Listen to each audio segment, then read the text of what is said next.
and welcome to the HBCU STEM Undergraduate Success Center.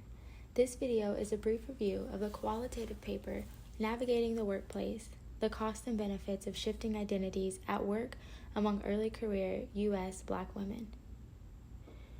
Women face a number of institutional barriers in the workplace, including gender discrimination and unequal pay. However, like other women of color, racism often poses an additional barrier for Black women. Thus, sexism and racism, this double marginalization, constitutes a unique experience for Black women in the workplace. The authors note that although much progress has been made in race relations in the United States, discrimination still persists in the workplace. As a result, Black women, among individuals from other underrepresented groups, develop coping strategies such as identity shifting to diminish the negative consequences of discrimination. Identity shifting, also known as identity negotiation, is the alteration of one's actions, speech, and appearance to adjust to cultural norms within a given environment. To confront the historically imposed stereotypes, Black women engage in identity shifting by adopting dual identities that appease both white and Black communities. Identity shifting involves changing not only how one speaks, but also one's behavioral patterns and other factors that compose an individual's sense of self. Because of the daily engagement in identity negotiation, work life can become psychologically exhausting and stressful. For this reason, investigating this shifting among early career Black women is vital, given that the impact of discrimination on stress has implications for well-being and work outcomes. For the current study, the authors used the phenomenological variant of ecological systems theory, PVES, to examine shifting racial, gender, and class identities among early career U.S. Black women working in predominantly white environments. The components of PVES propose a framework for understanding both the shared and unique experiences of Black women in the United States. This theoretical framework assists in exploring the influence of a cultural context on the identity development and formation among Black women in the workforce. The current study had three overarching goals, including addressing the need to determine the extent to which identity shifting is perceived as being beneficial or problematic for early career Black women, and to learn about ways in which Black women may or may not alter their language or behavior to fit the norm for work and social environments, and to explore how Black women interpret these experiences. Semi-structured and audio-taped interviews were conducted with 10 college-educated Black women who were in their early career stage. Participants' ages ranged from 22 to 28 and came from 6 states across the United States. All of the women lived in or near predominantly Black communities but worked in a predominantly white work environment. Each of the women was employed in their current workplace for 3 years or less, and each participant self-identified as a Black or African American woman and reported that her biological parents also identified as Black or African American. Each participant attained at least a bachelor's degree in the past 5 years. 6 of the 10 participants possessed a master's degree, and 1 participant has a doctoral degree. Participants worked in a variety of professions, including student affairs and higher education, case management, family services, physical therapy, and healthcare.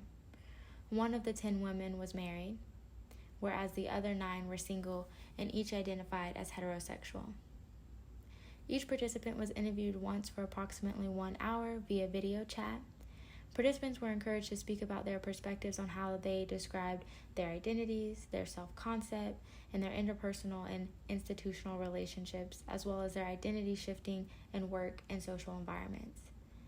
Some of the final interview questions included: if you were in a professional setting with majority white people and you were the only Black woman in the room, would you or have you ever changed your behavior or language to fit in or accommodate others? What are the positive results of changing and altering behaviors in the scenarios discussed? And what are negative results of changing or altering behaviors in the scenarios discussed? In regards to the results, the themes that emerge described and relate to the experiences associated with the long overdue recognition of identity shifting of race, class, and gender identities among early career and college-educated U.S. Black women.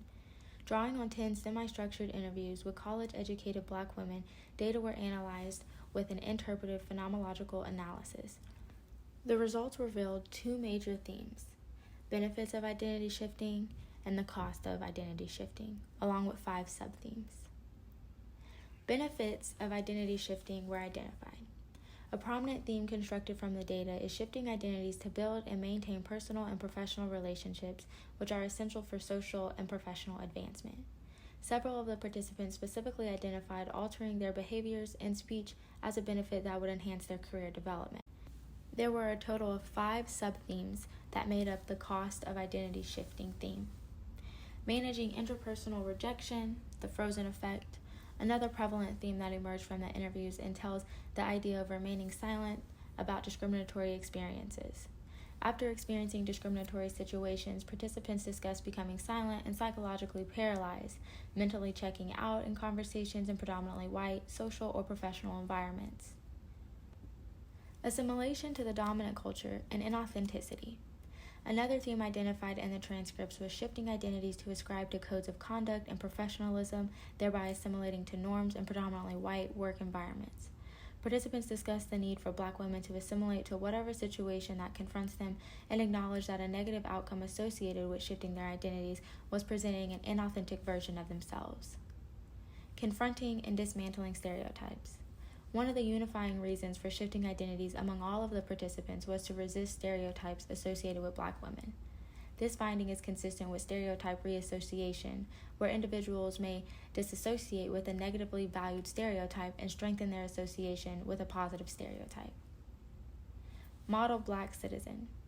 Half of the participants described what can be called as the model Black citizen, wherein they discuss the need to be mindful that they are representing other Black people, such as family members, in a professional environment. Mixed feelings associated with identity shifting. The sub-theme of mixed feelings towards shifting shows a complexity of identity shifting and the diverse feelings that arose among some participants. Some struggled with identity shifting because they believed it was necessary to navigate through different cultural worlds while simultaneously being aware of the anxiety and frustration of having to consistently negotiate their identities.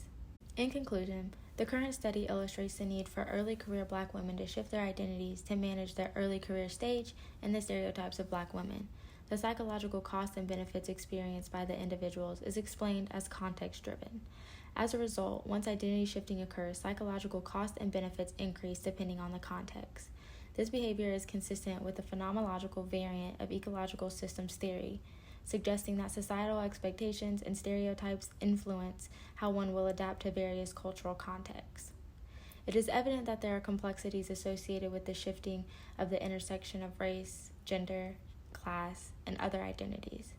By understanding the issues that Black women face relative to their identity formation in the workplace, the authors state that their research can provide information for protocols or changes that employers can implement to improve the work environment for women of color and other marginalized groups.